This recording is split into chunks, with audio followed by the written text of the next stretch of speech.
Alright, what's up guys? It is finally time to fix the Cressida, and y'all know old Toyotas and their head gaskets. And that's exactly what's wrong with this one. So when we bought it, the guy said it had a bad head gasket and that it was overheating. And the whole time we've been driving it, it's never overheated once, and I drove the crap out of it quite a bit. The only thing that did happen is that it was blowing bubbles in the reservoir, which mean that, good Lord. Pardon this, that's a Rock Auto box that I got all their parts in right there. But anyways, so it was blowing bubbles, and that happened to my Subaru. It was blowing air back in, which means the head gasket's blown on the combustion side, blowing combustion gases into the coolant. And I don't know if the sensor's bad or whatever, but it is cold. And when you run it, it goes to the middle. It never got hot once. It always stayed right, which technically means you shouldn't have to replace it, but I'm gonna replace it anyways, just because it's gonna be her car, and she doesn't know enough about cars to know when to and when not to stop driving it. But I have everything I need, and I'm also gonna replace the spark plug wires. Those are front and rear brakes, because hers are pretty sketch, and I need to go get the head gasket kit inside and show you all that. So there is the part number for this. I think this was like $60 or $70, $80, and it does look really nice. You see it has like the copper around and everything. It's got a little bit of sealant right there just to get it. The exhaust manifold gasket looks good. And I think she has, hopefully the leak is at the headers and not at the pipe down there, like where it connects. But there is a little bit of a leak, like a whenever you are driving it or running it, like I could tell in the exhaust. But other than that, I'm just gonna start taking stuff apart. And one good thing to do when you are working on cars or doing a big job like this, you don't wanna lose anything, forget anything, not know where anything goes, because that's when it gets scary. So one thing you should do is, what I'm gonna do is take pictures of everything, every angle, everything before you take it out, as you're taking it out, just so you know. It saved me multiple times, and it's a good thing to do. And another thing is, keep your work area clean. That's my toolkit, which I'm probably gonna move to this chair or one of those chairs. And then I'm gonna be able to set all my stuff on these tables and just have it all nice and clean, so I know where everything's at. So I guess I'm gonna go ahead and get started. I've never done a head gasket on a Toyota before, but I've done like 5 on my Subaru, 1 on a Volvo, 1 on a V6 3.8 liter Mustang, and whatever, but it's all the same concept. So I guess I'm gonna go ahead and dive right into this now. So these are bad anyways, so I went ahead and just unscrewed it and tilted it up more, because I don't like it whenever I'm gonna smack my head, because I'm pretty tall. So I got this piece of rebar, I just put it back, and don't put it back too far or else you will shatter the glass. Luckily I didn't do that. But I'm just gonna start taking everything apart now and taking pictures. So I've gotten a lot taken apart. Sorry this wasn't like a tutorial, but I can kind of just tell you what I did. So first things first, take the air box off. All you have is the one plug and a little vacuum line, and it should all come off in one piece, and that opens this side up. And then all I did was take the rotor cap off with all the plugs. And not only that, but I did number the plugs. You can see like in the, I don't know if it's probably not correct, but 1, 2, 3, 4, 5, 6, I did it like that. That's just for me to know. It doesn't really have to be correct in a sense. And then I took all the exhaust manifold bolts off and just slid that off, and I put them in a bag. You make sure to bag and tag is what they tell everyone to do, so you don't lose shit. I got some stuff over there, but then I unplugged all the plugs, because if you see right here, this is the whole engine harness, and it is a bitch over here. And what I did on my Volvo that I'm probably gonna do with this is I did reroute the wiring harness on my Volvo just to make it way easier to do next time. So I'm gonna try to do that on this too. And then with the fuel rail, you're gonna have to take some of the nuts off. You can see this big one that was a 17 millimeter on the top, and this one went up to the bottom of the fuel rail, and the fuel rail is held on by these 3 12 millimeter bolts right here. And I'm not sure if this is supposed to do, but these fuel injectors are barely held on. So I hope the kit came with new O-rings for that. But other than that, then you just take the alternator off real quick, where it's a 14 millimeter bolt and a 12 millimeter bolt and a 10 millimeter bolt for the top of the alternator where the plug is at, and then take that off. And then I just took all the stuff around it, took the thermostat off to take this cover off. I marked on the belt where the marks are at. All I did was loosen that. I'm not exactly sure how to actually do it, so I'm not gonna be able to put it back on properly. I'm gonna have to take more off to do that, but I did mark it and get it in time. You can see that goes with that, and that line goes with that, so that's nice and easy. And then there's all the wiring. Luckily these plugs aren't that hard to get to, and there's a lot of stuff that I'm not gonna put back, like this evap system and lots of vacuum lines you can just tee off, which is what I did on the intake manifold. And the intake manifold goes on that, obviously, and it comes off pretty easily. There's this one big bolt thing on the back that was kind of stupid, but there's just lots of stuff that I'm taking off, and I'm about to get to the head part, so I'm going to take these two valve covers off and then actually go to taking the head off, which I think I can. You just have to disconnect that heater line and that, and then all this stuff should come off in one piece, and then I can worry about it later. I'm gonna have to figure out how to feed through that channel, and then like I said, all the wiring goes through that also, so I'm gonna see if I can do it a different way. But that's just kind of a checkpoint of where I've gotten. I don't know how long it's been, probably about an hour and a half to get all of it to this. And I took the radiator out. I'm not sure if I had to, but it just makes it way easier to just for your eyes to see, because it was kind of messing with my head to have a lot of stuff, whatever. But it's nice and open now. And then I did redo the hood with a strap to the top of the roof because that bar was getting in the way. But other than that, I'm gonna go ahead and start taking this off.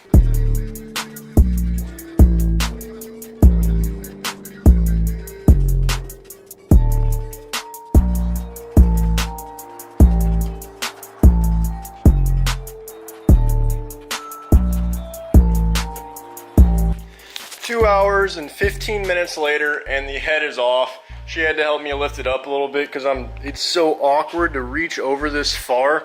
So I needed some help. I forgot a line right here, so I just had to cut it. But if you look at this thing is soaked, like it is like about to rip and everything. It's just, hoses are supposed to be hard. That one's really squishy.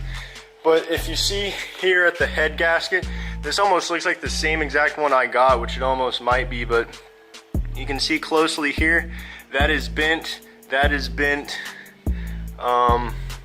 Anywhere else, so it looks like these two right here had blown. So we had two cylinders in the combustion chamber. You can see over there, it's kind of how it looks and everything, but this is definitely a blown head gasket. You can see it on the other side. Just looking closely at it to inspect, but all I'm gonna do now is sand this flat, sand that flat, and I'm probably not gonna put it back together today, but I'm just gonna have it separated still and do a lot of cleaning. As you see right there where the coolant reservoir was, it was just puking brown. The radiator still had brown. I flushed it like 4 times, and no matter what, I could never get all the rust out. And I don't know if that's just from the combustion making it brown or whatever, but I'm glad I was able to get it all separated and everything. So that's how long it took. We started at 2:21 is what I had on Snapchat, and now it's 4:42, so that's about an hour or 2 hours and so, but I got it all taken apart now. Alrighty, so I cleaned up the engine bay quite a bit, as y'all can tell. I don't know if I got a good view of everything, but everything is nice and white, and I got Awesome degreaser. It's literally called Awesome. It's right up there. Oof. And I scrubbed everything, sprayed it down, let it soak, and I swear to God, I did not power wash everything. Don't listen to that, because everyone's gonna roast me if I said I did. So I didn't, and I've never done this multiple times with no issues before. So I definitely did not do that, but it does look perfectly clean now. And I took off all the insulation on the back and on the hood just because it looks bad. So now you can see everything nice and clean. And next is the head I'm gonna do, because you can see all this is black when it's supposed to be silver, and you can see just how clean it got, because all that area down there was black. So now it's all nice and clean. I'm gonna let it dry and just clean everything else before I replace it all.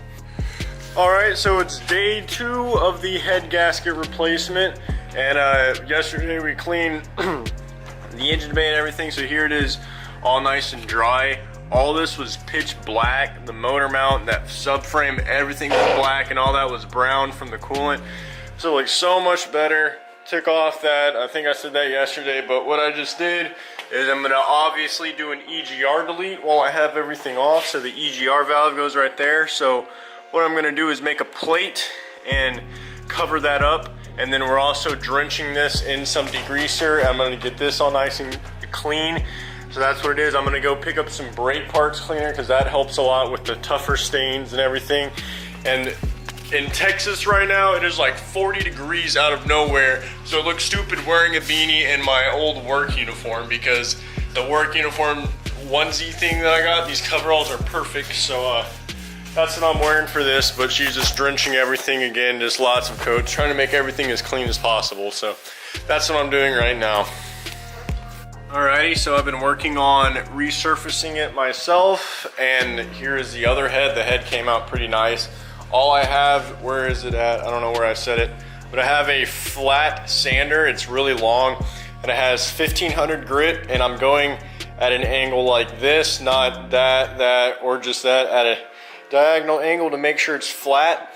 And the head came out really nice, but for some reason the block has some weird chunky stuff, which I'm not sure is the gasket material, but it feels flat-ish.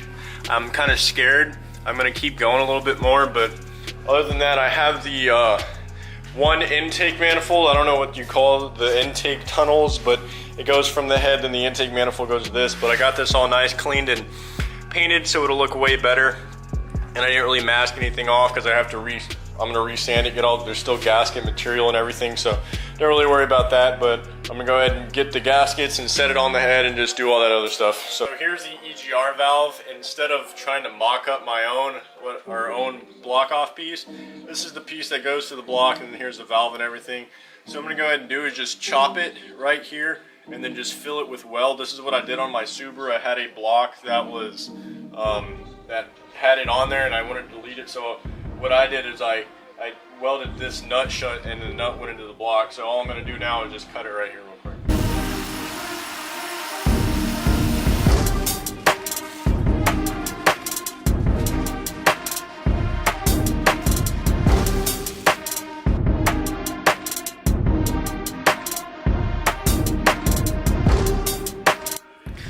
So I have the new head gasket set on there, and I went ahead and polished all these, some Scotch-Brite, just kind of made them polish right up, just that little one right there. But I've been working on this, and for some reason on the valves there's some crunchy stuff. Like this is really rough, and before I cleaned it there was like big patches of like yellow orange stuff. I don't know what it was, but luckily I was able to get most of it off. There's still some stuck on there, but it's not bad enough. And I'm trying to think if there's anything else I should do before I put it back on.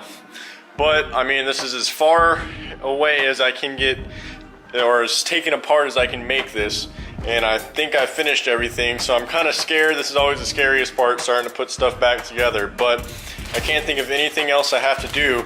So I guess I'm gonna go ahead and set the head back on. I do need to replace this hose because it was really gooey, and so I went ahead and cut it, you know, just so I didn't have to replace it. Except I think it goes like a U. Hopefully it doesn't. If not, I'm gonna have to use a bunch of hose, which I do have, which is really nice. You always want to, anytime you need hoses, go ahead and buy a long thing. Like in O'Reilly's, they have the back room where they have a reel of hoses. Just get as much hose because it comes in handy like it did now. I didn't have to go to O'Reilly's to get more hose because I already had a bunch of it. So anytime you see that, like let's say for instance I wanted to replace this hose because it was cracked, I'd be able to do it real quick instead of having to wait. So always buy more hose than you need just so you can have some extra. And you can also like cut the hose in half and put it around something to protect it, you know, whatever. But anyways, yeah, I got this all nice and clean now. I'm gonna go ahead and scrape the rest of the gaskets off on the side and exhaust and start putting it back together, I guess. It's cold as hell. You can see her and my hands are freezing. I can barely feel them, but time to get started.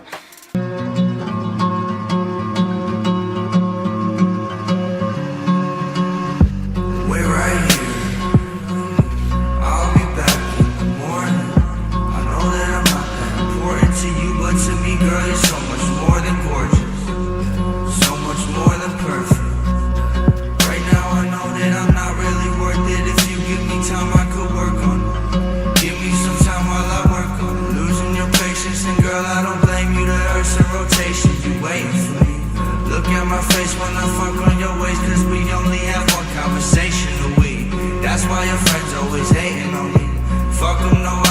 this all by myself. Matter of fact, I ain't never asked no one for help, and that's why I don't pick up my phone when it rings. Alrighty, it's the start of day 3 now. Last night I could have finished, but my family was doing stuff, so I had to end it. And pretty much all that I got done was I started bringing the harness over and I started plugging stuff in. I got all the stuff plugged in down there, and then I'm kind of working my way up. And I don't exactly remember how the rest of this was routed, but I'm gonna figure that out as I go. And I just got done polishing the fuel rail. You can see it was all black, and then I scrubbed it with some Scotch-Brite to get everything off, and then I took some 000 steel wool and my favorite metal polish, this Blue Magic metal polish cream. I've used this for a couple years now, and I love it a lot. It works real well. You like do it, and then it gets black, and it looks like it's dirty, but then that's when you know it's time to polish, and you have to polish it hard or else it'll get stuck. There are some areas I didn't do well enough. You kind of see that blackish sheen or whatever. That's just the polish, but it doesn't really matter. It's like, it is just a fuel rail, but I just want everything to look nice, so that's that. And now that I see this thermostat is pretty garbage, so I should probably replace that. See how dirty it all was. But anyway, so I'm just kind of plugging stuff back together, cleaning as I go. I'm also gonna paint the intake manifold, get that looking way better. And since I did brake clean all the cams and the top of the head, I am gonna put a little bit of oil on top of those just so I don't get a dry start.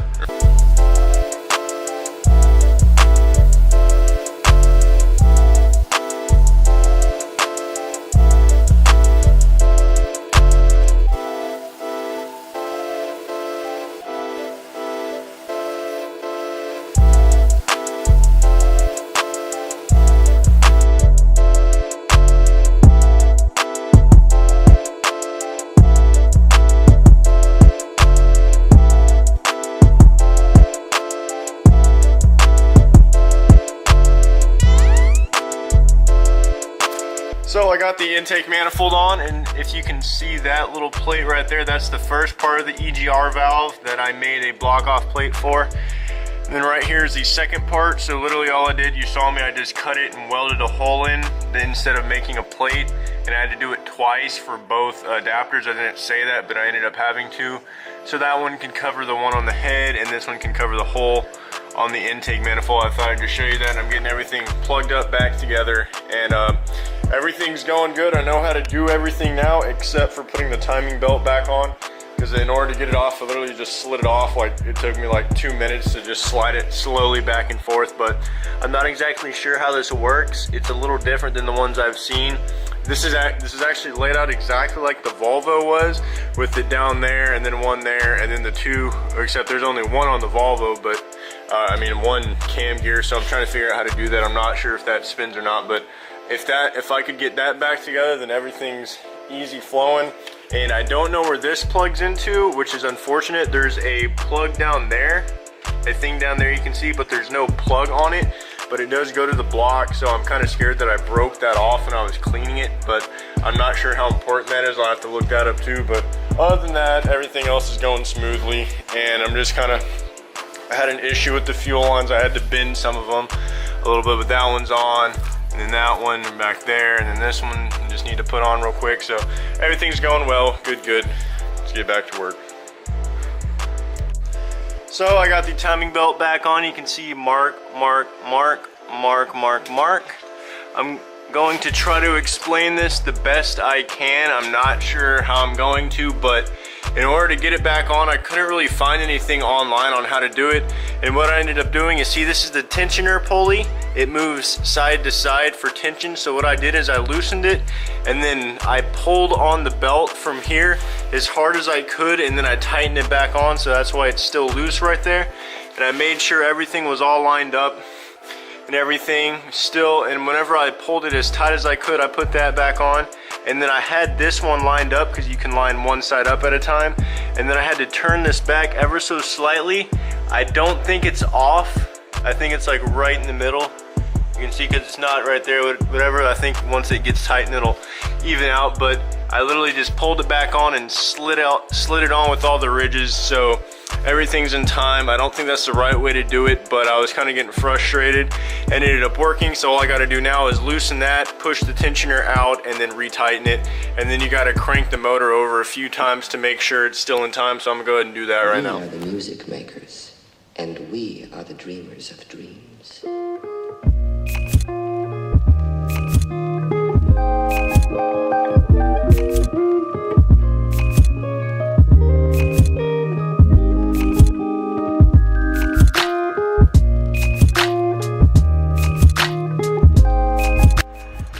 Dot there and a dot there, and if we see these lines straight with the dimple and straight with the dimple, so it took me 3 tries. I think this is the 3rd try.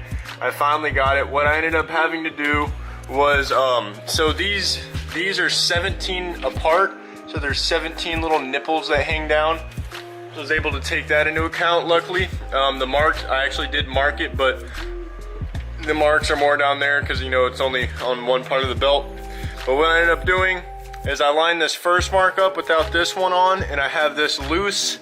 So I got the first mark lined up here, and when I did, there was slack, so I was able to turn this to make this tight so I could get more, and then I was able to line it up here. And then once I finally had them both tight, I loosened this one to make it tight here, and then that makes it loose down here. And then the spring on this right there on the tensioner, all I did was tighten it back up, and so it made it tension and made this part tight. So that's all I had to do to get the timing back up. I'm so glad that wasn't as hard as I thought it was, but luckily I didn't have to take anything else apart. I just had to retry it a few times, and all I did was pull it and then line it up and then just kind of push the belt on. It did not go on easily at all. You had to use quite a bit of force and lift it up pretty hard. That's how I did it. I don't know if the other ways are, but if y'all have any questions, just leave it in the comments right now for this, because this is a bitch.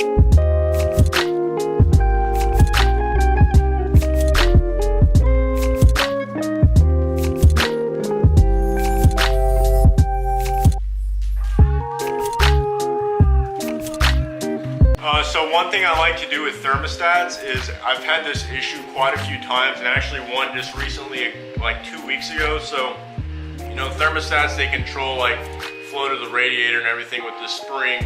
And one thing that happens is they can sometimes get stuck closed, so they won't ever open. So the water never goes to the radiator and cools down, so then you overheat. And one thing they come with is this little flap.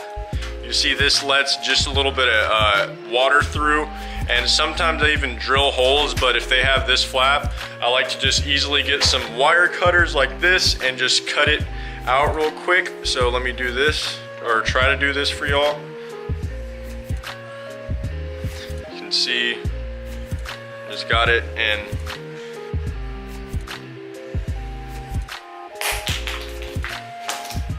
so there you go.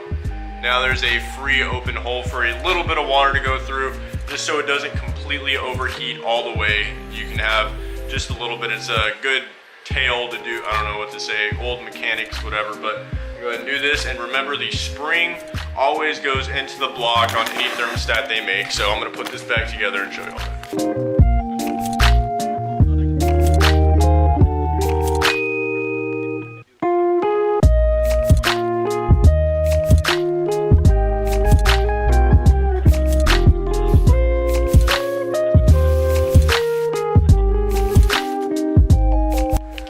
So everything's coming back together now, and the only thing that I'm kind of concerned about is all the fuel injectors move up and down. I'm not sure how well you can see that. You can see that's quite a bit of play.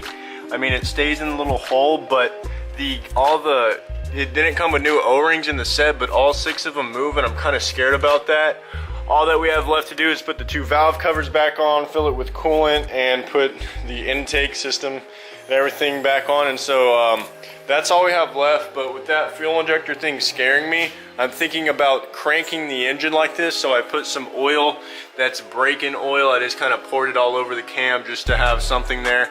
It's obviously not going to start because I don't even have the spark plugs hooked up, including that I got the new wires to put on also, but I'm going to put the old ones on first so I don't mix them up. But I'm going to try to just crank it over and see if those leak at all. These other ones didn't leak because I primed it, and I think those get primed too, if I'm not mistaken, but I really don't want to have them leak and have to take this all apart, because that'd be a pain in the ass. I know how to do it now, but I'd still rather not have to. So I'm gonna crank it over and see if those leak, and I really hope they don't.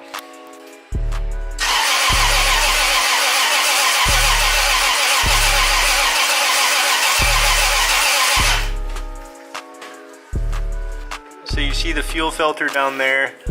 I guess one of the bleeder washers or crush washers didn't seal right. It is leaking a little bit there. So now the last step is torquing the head bolts. And also make sure one thing I messed up on is, since I was timing it, I had the cams in the way, so I wasn't able to get the socket down in there. So I had to turn it over a little bit just to move the cams to be in the right direction so I could fit the socket in there and have it not get stuck. But I'm gonna go ahead and torque them all down now. Well, it is unfortunately day 4 now. What had happened last night, right as my camera died, the car barely started. So that the fuel filter, like I said, was leaking, and it was leaking from the injectors. So I had to go to O'Reilly's right before they closed, and I was able to get these. I got 6 injector seal kits and some crush washers that hopefully will fit the fuel filter, because the one I put on was bad. But if you see in the fuel injector seal kit, if I can get it open, it doesn't even feel like there's anything in here, but you can see there's exactly what I need, which is mainly this one right here.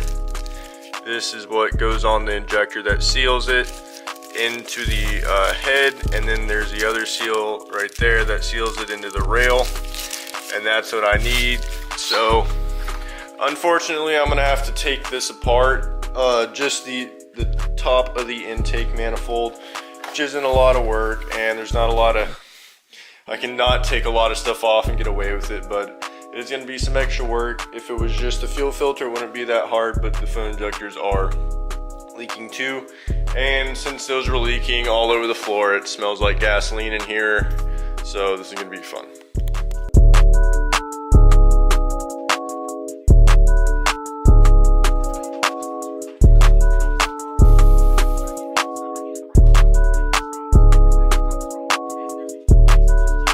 I got the throttle body, and I'm not sure what that thing's called, but I took them both off, and I think I might be able to get away with not taking the intake manifold off. The only reason I really need to is to pull it out more, but I think I can get away with this. The wiring loom is in the way a little bit, but I can loosen it from those 2 connections and have it move. But I'm gonna try to take it off from here, which means I'm gonna have to take these 3 connections off. The other one's hidden under there.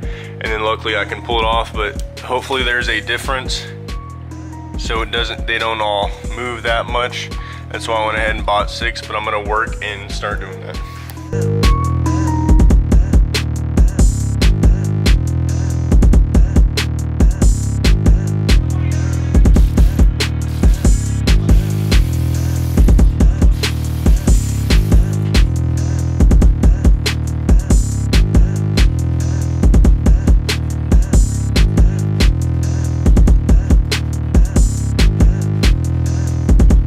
So here's the fuel rail off. You can see, you know, there's no gaskets left. Only one was stuck in here. This one was the only one that came out with the rail that was actually sealed somewhat.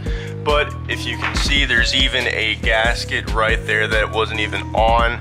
And so all these injectors are just pretty much sitting in here. So I'm glad I have the new O-rings to change them out. So hopefully I can do that. I'm glad I didn't have to take a lot of stuff apart, just pretty much the top of the motor, you know, the throttle body and that, and intake was the only thing they had to take off. So now I'm gonna replace these gaskets and see if it'll sit in there better. So before, none of these would stick in, and now that I have all the new O-rings rings in. See, they stay in and they're pretty sturdy. I had to push them in quite a bit. They can move around and I mean not move around, but they can and stay put. So there we go. Hopefully I can just squish them in all at once, because before what I did is I put them in and I pushed as hard as I could, and then I tightened the 3 bolts down and nothing really happened. But now I can put them all in, and I only had one bad thing. So the kit, you can see this one looks different than this one. And the kit, there is 2 of these rings and not this one. So I had to reuse one. So out of all the ones I took off, I picked the best one. So hopefully this will seal properly. If not, then I guess I'm just gonna have to buy another one. But as you can see, these are all like hard, like I'm pushing as hard as I can. And then when they finally do go, they crack. So hopefully this just slips right back in and I have no more issues.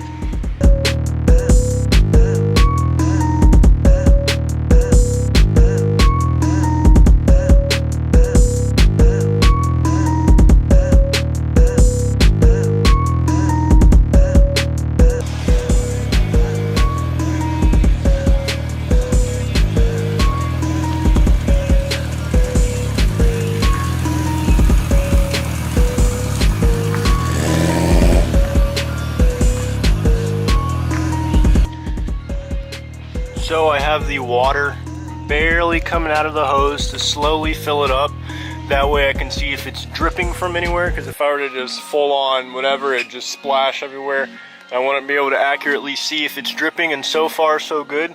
There's some smoke coming from there, not sure what that is, probably just shit burning off. But other than that, I'm just pretty much letting it fill up until it starts overflowing, and then I'll bleed it. Oh, and I need to put that all the way on. But other than that, everything's looking good so far. It runs nice. It sounds like there may be a little vacuum leak, which is not a bad thing. It's still like idled fine and everything, but I just need to figure, oh, if you look right here, looks like there's a little water leak, which if we can see might be coming from over here. But we're just looking into it and seeing everything, if it's all worked out or not. So. Alrighty, well, everything's nice and fixed now. Sorry I didn't make it more tutorial-like, just kind of me doing it, because I've never done this before, so I don't want to make an incorrect tutorial. But thanks for watching, guys. Like, subscribe, and I'll put my Instagram in the description box to add me. So, peace.